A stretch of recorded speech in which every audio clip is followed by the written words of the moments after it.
Hello everyone, welcome to Sokra Academy. I Dr. Shweta Ajay Dwivedi. I'm a dentist by profession and I will be teaching you all today life processes in living organism. This is for standard 10th. This is your second chapter in your part 2 of science and technology.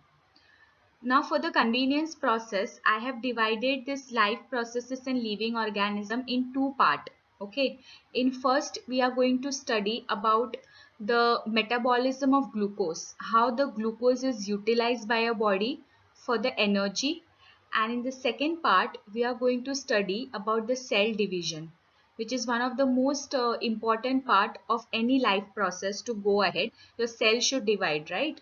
So that we are going to cover. So that is the way I have divided this lecture into two part. So here is the part 1. Okay, so now what is a well balanced diet? What do you think a balanced diet is? A balanced diet is that has carbohydrate. It should have equal protein in 100 grams daily. Okay, you need fat 75 grams daily, water 2000 gram daily. You need vitamins which should be less than 300 mg per on daily basis, and minerals you need 5 to 10 grams daily. Now this is one of the charts which tells you how much of in how much quantity you should consume all of this. Now why this is important? See, why do you need carbohydrate? What is carbohydrate? It is a main source of energy. Okay, when you take carbohydrate, this carbohydrate are broken down into glucose. Now listen very carefully. You take carbohydrate in form, it can be in form of sugars. Okay, it can be in form of any vegetable that has carbohydrate content. It can be fruit, it can be rice, or major food. Mostly all the food have carbohydrate. So what happens to this carbohydrate? It has glucose. So when glucose is extracted from this carbohydrate, this glucose is broken down by your body and the energy is extracted from the body in the form of ATP. In the form of ATP. This is very important because ahead in this lecture, this word is going to come again and again. Okay, what is ATP? The full form of ATP is adenosine triphosphate. What is the full form of ATP? The full form of ATP is adenosine triphosphate. What is this? It is the energy for a cell. So it is a cellular energy. It is a powerhouse of energy. The powerhouse of energy is mitochondria, but lot of ATP is produced in the cell, in mitochondria especially. Okay, so ATP is the power source. From this, your cell get all the energy to function. Okay. Now, what does protein do? Protein is a major structural building block. Now, we have seen this, right? What does protein do? Protein build up. We saw in the previous chapter how the protein is synthesized from DNA by the method of transcription, translation, and translocation. How this protein is made, and what is the function of this protein? Protein is helped to build the structures in your body. For example, your cell is double layered. Okay, the outer layer of your cell is lipid, and inside that layer is the layer of protein. So protein is major structural building block. Then what about the fat? Energy is stored in the form of fat. We all know that energy is stored in the form of fat. Suppose if you're eating a lot of food that has lot of carbohydrate. Okay, so what will happen? Only the amount of carbohydrate that is required by the body is used, and the other which is not required is stored in the form of fat. It is used for synthesis and repair of cell fat. Now water is 80% of your body is water. Now why is that? Because it is helped as a solvent. What is solvent? Okay, lubricant. It is used for medium for transport and temperature regulation. Of course, all of this is everyone is familiar with why water is required by the body. Now, why is vitamins required by the body? Vitamins enable the chemical reactions in the body. This is very important. See, if you do not have vitamins in your body, no chemical reactions will take place in your body. For example, vitamin B12. What does vitamin B12 do? Vitamin B12 help in the synthesis of B12. Okay, vitamin B12. What does vitamin B12 do? Vitamin B12 is very important vitamin which is required for the formation of DNA. Okay, now suppose if you have deficiency of this vitamin, what will happen? That DNA is not going to be formed in your body, which is going to eventually cause you vitamin B12 deficiency anemia. Anemia is a condition in which the hemoglobin concentration in your body is less, or the oxygen which is carried by that hemoglobin is less in your body, which leads to anemia like condition. So what happens is you get muscle pain, there's lot of weakness, you are very susceptible to lot of infections very easily because your immunity is less. So that's why vitamin is very important. Now why do we need minerals? Minerals, they help in enzyme function. Okay, they help in electrical balance. They generate nerve impulses and they give bone its proper structure. Now what are this mineral? It can be calcium, it can be magnesium. Okay, all of this like in small amount of folate. Now why this all the minerals are important? For example, let me give you an example of calcium. Now if the calcium is deficient in your body, what will happen? The bone that is formed by your body is going to be weak. Okay, eventually you're going to have condition which is it's not given in your book, but I'm going to mention so that you remember, you try to remember it if you can. It's called osteoporosis. What happens in that? The bone is very weak. This is a bone. Okay, so calcium is deposited in the bone. Now calcium is a mineral, right? This calcium is deposited in the bone. Now imagine if you do not take calcium in good amount, what will happen? The bone will have pores like this. The bone will be porous. Okay, bones will have pores. The bone will be porous. The calcium is not going to be deposited in that bone, making it brittle. What is the meaning of brittle? That means the bones can break easily. That is why when you're small, your moms tell you to have milk on daily basis. Now, type of respiration. Now, why do we need to study the type of respiration? See, because there are two type of respiration that happens in your body. One is known as a pulmonary respiration, through which you take inside oxygen and give outside carbon dioxide. Okay, this is a one example. Here you can see this photo. This is one example of pulmonary circulation. Okay, now another circulation that happens in your body that we are going to study today in detail is called as cellular respiration. Now why this cellular respiration is important? Okay, so first we must realize that what is nor pulmonary respiration. Pulmonary means lungs. Okay, pulmonary respiration, that means the one which happens from your nasal cavity. This is your nasal cavity, that is from your nose. The one that happens from your nose. You take inside oxygen and you give outside carbon dioxide. This is clear. This is pulmonary circulation. Okay, now what is cellular circulation is cellular respiration is the respiration which happens inside your cell. Now this is the cell structure. 1, 2. Now suppose this is cell. What happens in this cell is, suppose you have a glucose in your body. Carbohydrate has been broken down into glucose finally. So you have glucose. Now what will happen to this glucose? This glucose will go inside the cell and their oxidation will take place of this glucose. What is oxidation? In the presence of oxygen, this entire process will take place that I am going to explain to you in detail. And what we will get from this process? We will get energy, ATP.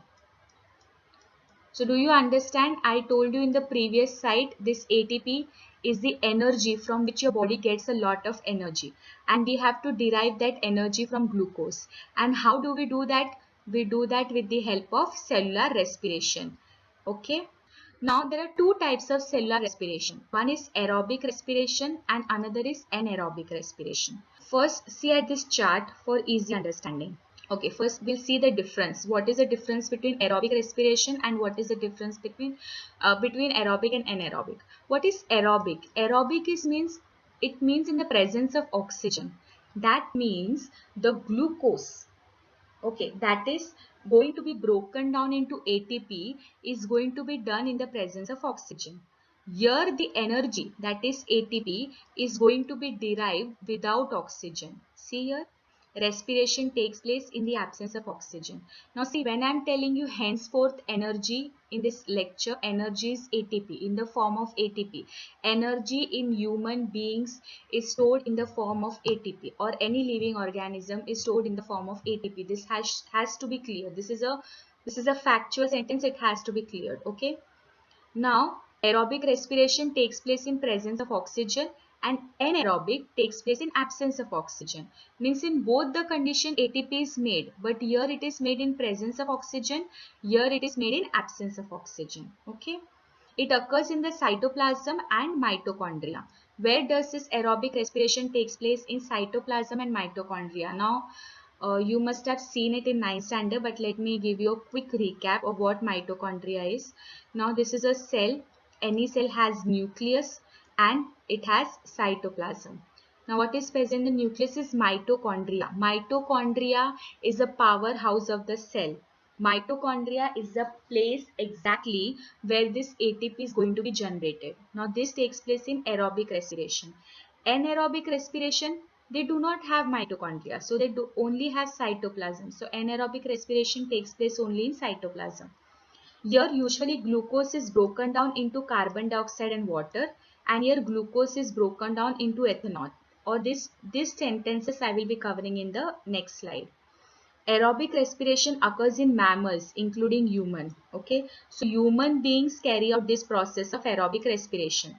Okay, so how the energy is synthesized or how ATP is made in your body with the help of aerobic respiration in the presence of oxygen. And where does it take place? It takes place in cytoplasm and mitochondria. And anaerobic respiration occurs in yeast, some types of bacteria, and also in some plants. Some type of yeast. Now, which is the yeast? You know how the curd is made? By the process of fermentation. So fermentation is one of very big example of anaerobic respiration. Everyone has to remember that, fermentation. Okay, so it takes place in yeast and some types of bacteria. This anaerobic respiration take place, and it is in the absence of oxygen. That means they do not get oxygen, and this process is done only in cytoplasm. Now see here, glucose. Okay, two methods to make energy. One is anaerobic without oxygen, another is aerobic in the presence of oxygen. This takes place in cytoplasm, and aerobic respiration takes place in mitochondria.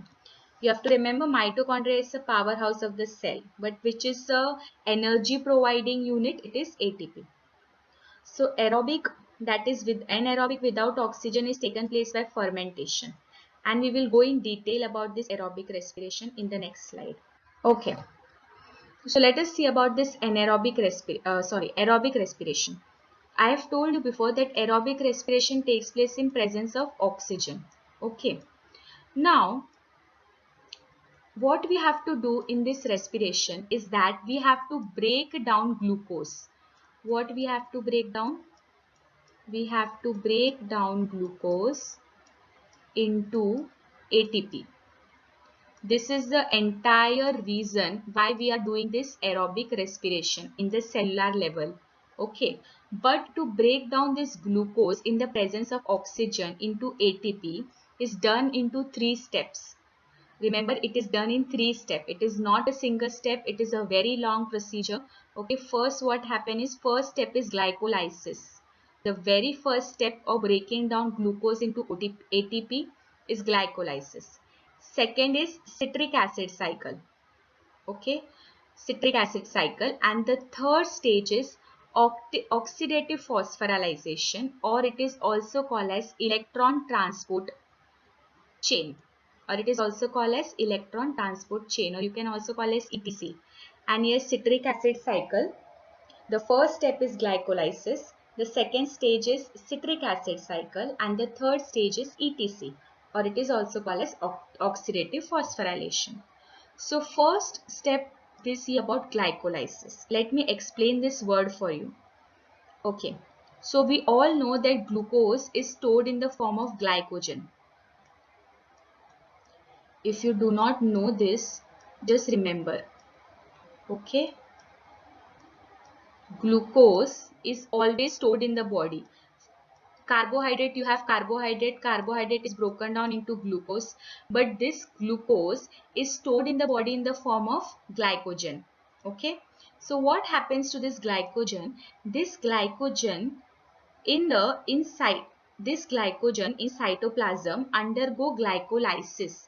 What is glyco? Okay, the half word is taken from glycogen, glyco, and what is a lysis? Means breaking down. So this glycogen molecule is broken down in this first step. What is done? This glycogen molecule, which is a form of glucose molecule, is broken down. So when you break down this glucose molecule, what you get is pyruvate, or you get pyruvic acid. You can also say that I got pyruvic acid. So what do you get in this step? You get 2 ATP in this step, and you get 2 pyruvic acid in this step. Okay, so in the first step of glycolysis, this is the first step where the glycogen or the glucose is broken down into 2 pyruvic acid, and you get 2 ATP. Now this pyruvic acid undergo a connecting link. This is a connecting link. This step here is a connecting link between glycolysis and citric acid cycle. Or citric acid cycle is also called as a Krebs cycle, because Krebs was the scientist who actually gave this cycle. So citric acid cycle is most popularly known as Krebs cycle. Okay, so you have this pyruvate oxidation. What happens is this pyruvic acid, okay, that we get from glycolysis step undergoes oxidation in mitochondria and is converted into acetyl coenzyme A. CoA. Why do they say CoA? That is coenzyme A. So this pyruvate or the pyruvic acid undergo oxidation in mitochondria and is converted into acetyl coenzyme A. Okay, this acetyl coenzyme A then undergoes Krebs cycle. This entire cycle, it is a very big cycle. I will explain it to you in the upcoming slide. But just remember that this connecting link, in the connecting link between the glycolysis and Krebs cycle, what happens is pyruvic acid is converted into acetyl CoA is coenzyme A. This is acetyl coenzyme A. Okay, it is converted. Then this acetyl coenzyme A goes into this Krebs cycle. And what happens in Krebs cycle? You will get again 2 ATP. 2 ATP is given as a byproduct from this Krebs cycle. And then you get electrons, you get NADH and you get FADH. Then this electrons and FADH. What is this NADH? NADH is nicotinamide adenine dinucleotide. Okay, so there was a little problem in the video. So what we were saying is that there is NADH and FADH. NADH is nicotinamide adenine dinucleotide.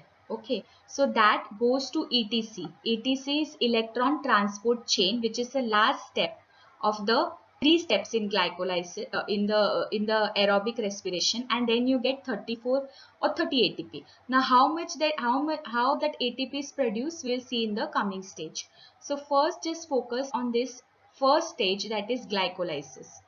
Glycolysis. Okay, what is glycolysis? I explained you. It is breaking down of glucose molecule to yield ATP.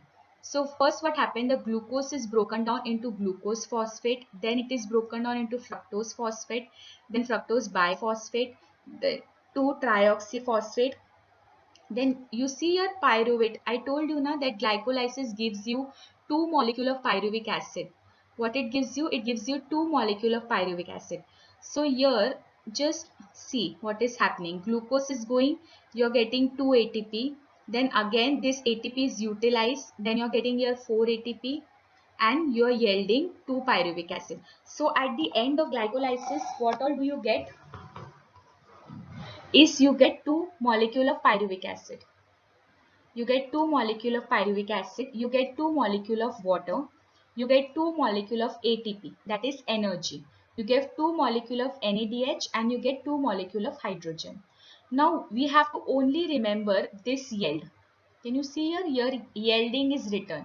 What is yield? Yield is means out of all the work, what are you achieving? So what are you achieving from this process of glycolysis? We are achieving 2 molecule of pyruvic acid, we are achieving 2 molecule of ATP, and we are achieving 2 molecule of NADH. what will happen to this pyruvic acid? This pyruvic acid will go into the connecting link between glycolysis and Krebs cycle. What will happen in this connecting link? This pyruvic acid will convert into acetyl coenzyme A. This ATP will be used by the cell as in the form of energy. Okay, so just remember in glycolysis how many ATP we got? We got 2 ATP. Let us see ahead. Now here we can see this is a link reaction. Like I showed you before, this is the step of glycolysis, and here you have link reaction. What is there in this link reaction? Can you see how the pyruvic acid is converted into acetyl coenzyme A? So this is a linking reaction between glycolysis and Krebs cycle. This is very important. If this link reaction is not there, you will not get this acetyl coenzyme A from pyruvic acid, and then the next step of Krebs cycle will not begin.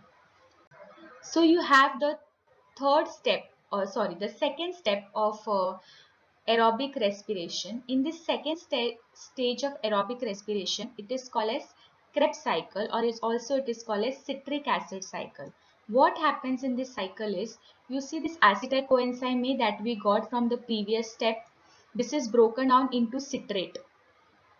Why this is called citric acid cycle? Can you see now? Because the first substance that we get from acetyl coenzyme A is citrate.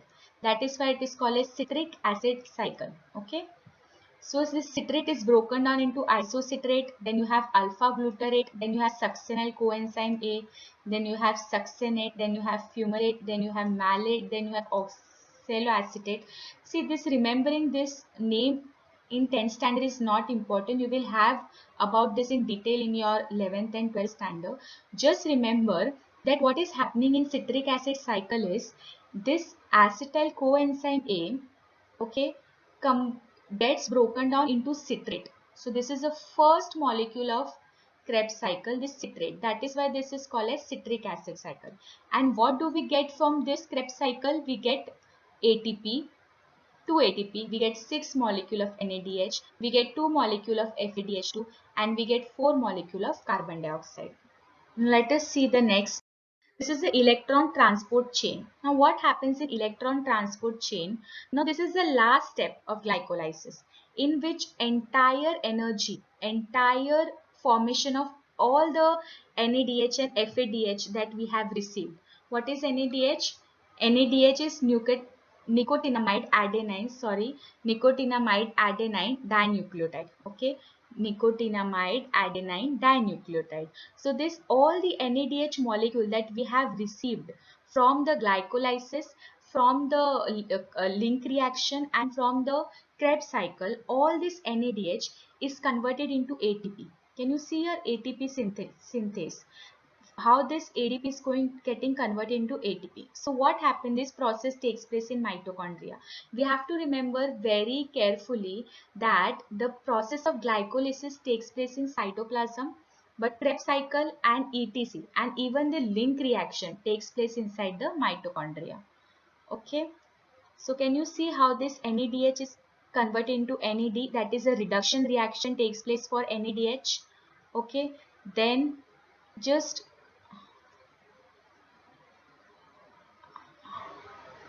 come here and see what happens. Is water molecule is yield. Okay, this water molecule, what happens to this water molecule? Half of oxygen is released. This process is called oxidase or oxidation reaction takes place, and then there is a formation of ADP. From this ADP, all the molecule is converted and ATP is formed in the last phase of this reaction. So what is the total tally? Now in the glycolysis, how many ATP we got? Okay, we got 2 ATP, and this 2 NADH plus H, that is 2 FADH2 to ETC. Now I told you now this NADH and FADH2, this gets converted into ETC. So here in what this product that we got in glycolysis is converted in ETC into ATP. So we got total 5 ATP from glycolysis. In this conversion, this is a link reaction. In the link reaction, we got again 5 ATP. Then in the Krebs cycle, we got 2 ATPs. Then in the ETC process, here again we got 15 and 3 ATP, means total 30 ATP has come out from one glucose molecule. So you imagine how much energy is produced by this one glucose molecule. So one glucose molecule one glucose molecule can give you 30 to 38. Okay, the range differs. Okay, it can give you 30 or sometimes it can give you 38 molecule of ATP. Sometimes it can give you 30 and sometimes it can give you 38 molecules of ATP. Now that we saw about the aerobic reaction, now let us see about the anaerobic reaction. What happens in the anaerobic reaction is glucose is converted into pyruvic acid, but in the absence of oxygen. There in the first step, when the glucose was converted into pyruvic acid, it was done in the presence of oxygen. Here in the absence of oxygen, it is done. So what are the daily example? Everyday example is making of cheese and yogurt. Now you remember when you must have seen when your mom is making yogurt, she adds some already yogurt that she has brought from the market, because their fermentation of the bacteria takes place, or the bacteria which is called as lactobacillus. They ferment the food in the absence of oxygen and we get yogurt. Okay, then again the formation of beer. The formation of beer is again the fermentation process in the absence of oxygen. The presence of wine, the formation of bread, the formation of soy sauce, all this takes place in the presence of bacteria. See, Aspergillus is responsible for the formation of soy sauce. Lactobacillus, we know lactic acid. We get cheese and yogurt.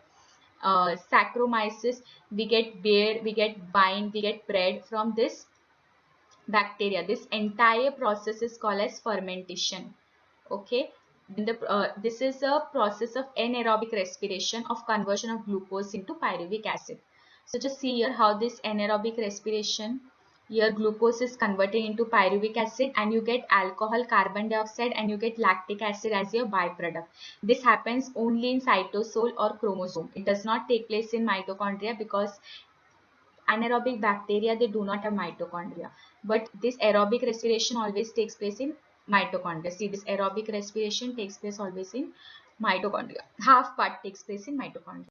Now we have seen the aerobic respiration and we have seen the anaerobic respiration. Why it is important, we have again seen it. To yield energy out of glucose. Now, is glucose the only important energy source that is needed to your body? No, you need amino acids as well. Now what are these amino acids? Now I have taught you before, right? In the previous chapter, we have seen that there are various amino acids like adenine, thymine, cytosine, uracil. What does this amino acid do? This amino acid is building block for DNA. They make DNA, RNA, and then they result in the formation of protein. So that is why it is important for muscle building. Amino acid is very important for your muscle building. Only when you have amino acid in good quantity, your DNA and RNA will synthesize properly and you will have good muscles. Repair of organs. Suppose if you have any, if suppose a patient has undergone pancreatitis. What is this pancreatitis? That means inflammation of pancreas. So in that inflammation of pancreas, suppose the cells are damaged. Now who are going to repair these cells? The amino acid, because they are going to form the new cells. Okay. Regulate the hormone, insulin, cortisol, adrenaline, human gonadotropic hormone. Then you have immune system. In immune system also amino acid is important. Okay, there are a lot of all these functions are done by the amino acid. Now here very important, very good function is here. It can act as neurotransmitter also. All this neurotransmitter. What is neurotransmitter? Okay. Now suppose this is one neuron and this is another neuron. Both the neuron has a synapse in between them. Just remember, you do not need to remember it in much detail. Just remember that when from one neuron into another neuron, there is a transmission of signal. Now who helps in this transmission of signal? Neurotransmitter. Okay, neurotransmitter helps in the transmission of signal from one neuron to another neuron, and this takes place in the presence of serotonin. This neurotransmitter, serotonin, endorphin, dopamine, GABA, and melatonin, these are the neurotransmitters. Okay, amino acids help in the formation of this neurotransmitter, due to which the neurotransmission is possible. That is why you need amino acid in good quantity in your body. Now I told you before, why do you need vitamins? Now vitamins are very important for your body because just look here, there are so many types of vitamin. You have A, vitamin B9, vitamin B12, vitamin C, vitamin D, vitamin E, and vitamin K. Now we'll see one by one. Okay, now vitamin A. Vitamin A is also called as a retinol vitamin. Okay, why? Because this is very important for your health of your eyes, because eyes have retina. Okay, for the health of that retina, this vitamin A is very important. If you have deficiency of vitamin A, you can have serious disorder in which you can patient actually undergo blind. They have problem is they have eye disorders, they have skin infection, and they cannot see properly. Okay, they have night vision, sometimes their night vision are blurred. So all this type of deficiency happens when vitamin A is not present in good quantity in your body. Vitamin B9, do not remember this vitamin B9 for now. Okay, you will study this in higher education. Just remember that is reduces the risk of neural tube defect. In the pregnancy, this if this deficiency occurs, then the baby can have harm. Just remember this, okay? Vitamin B12. Now, vitamin B12 is again important. I told you why vitamin B12 is important, because it helps in the formation of DNA. It provides relief from symptoms of anemia. If suppose you have anemia and vitamin B12 is given as supplement, then the symptoms of anemia can come down. Okay. Vitamin C. Now, vitamin C. Who all knows about vitamin C? I am sure all the young girls who are listening to this must have heard at least once about vitamin C. You know, the vitamin C face creams are available, vitamin C face pack are available. What does this vitamin C do? It is an antioxidant. It is a very powerful antioxidant. That means it prevents the oxidation of your cell and keeps it young. Okay, this is one of the important vitamins, because what happens is it leads to a very difficult condition. It is called as scurvy. Just remember this scurvy, because this can be asked in your exams. What is scurvy? Is deficiency of vitamin C. If you do not have vitamin C in good quantity in your body, your gums will start bleeding. Scurvy is bleeding gums basically. Gums is uh, the structure which surround your teeth. Okay, they are called as gums. So if you have deficiency of vitamin C, lot of bleeding is going to happen from your gums. Okay, that is why vitamin C you have to take in good quantity. And there are certain study which suggest that, you know, cancer can be prolonged if you have a good quantity of vitamin C every day in your diet. But that's just one of the studies. Okay, common cold, by increasing the immunity with the help of vitamin C, you can keep common cold away. Now, vitamin D, everyone must have heard about vitamin D. There are so many news ads also where they tell you that, you know, along with calcium, you need vitamin D also for the bones. Now, what are this vitamin D? Okay, now all the thing which is related to bones comes under vitamin D. Just remember that vitamin D is needed for your bones. What is arthritis? It is painful joint. If you do not have vitamin D good quantity in your body, you will have joint which are painful.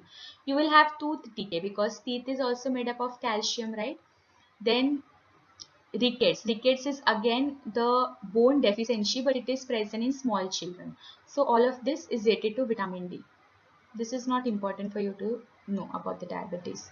The next is vitamin E. Vitamin E, it improves blood circulation and slows down the aging process. Now this is also important. You must have seen vitamin E facial kits are also available, because it gives you a glowing appearance. It basically improves the blood circulation. So if anywhere in the face, mostly it is used in cosmetic purposes also, they use it. If the blood circulation is good on your face, then obviously the face is going to glow, right? So it slow down the aging process. Vitamin K. Okay, vitamin K reduces the risk of menstrual pain and internal bleeding. Now see, vitamin K is very important because it helps in the clotting. It helps in clotting mechanism. You know what is clotting? Clotting means, if suppose you all are making a, say you all are cutting vegetables because your mom has asked you, chalo, everyone cut me vegetables and give me. All their moms have asked the children to do that, but one of a child has cut the finger by mistakenly. Say he was cutting with a sharp knife. Now what will happen, this blood will keep on losing from the body, but after some time the blood will stop. Why does the blood stop? Because blood is getting clotted. Okay, it is getting clotted, and who is responsible for this clotting of blood is vitamin K. All my dear students, this vitamin K is very important. If you have deficiency of this vitamin K, the blood will not clot in the body and it will bleed so much that eventually you have to be hospitalized. Okay, so all these vitamins are very important. Now, why do we need lipids? What are lipids? Lipids are fatty acids. Now why do we need this fatty acid? For the, because lipid is stored in the adipose tissue. Adipose tissue, these are fat tissues. Okay, so lipid, that is a free fatty acid, is stored in the adipose tissue. Okay, it is used for insulation, it is used to support vital organ, and it is used to generate heat, and it is stored as a reserve energy. I will repeat it again. Lipid are free fatty acids. Okay, what does this lipid do? This free fatty acid, they go and deposit in this adipose tissue. What is adipose tissue? It is a fat tissue. Okay, basically this tissue stores fat. Now this lipid helps in insulation. What is insulation? Insulation is, suppose you have a fatty tissue and you have an organ behind that tissue. For example, you have your fatty layer, okay, of tissue, and below that you have an organ here.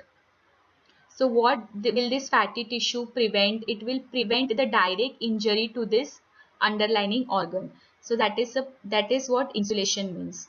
It supports the vital organ. This vital organ is supported by this fatty tissue. Okay, it generates heat. Heat is generated and it is stored as a reserve energy. Means this fatty acid can be removed anytime and can be used for as a source of energy.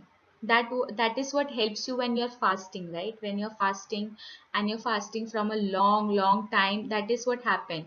All the fat from your body keeps on going because that is used as a form of energy.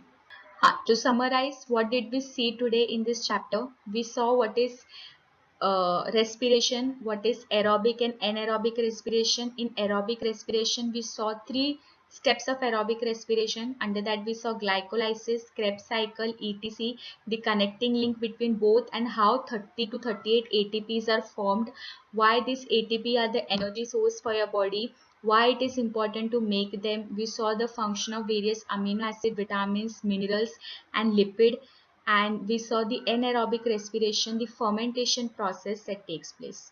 So I hope everything is clear. Thank you.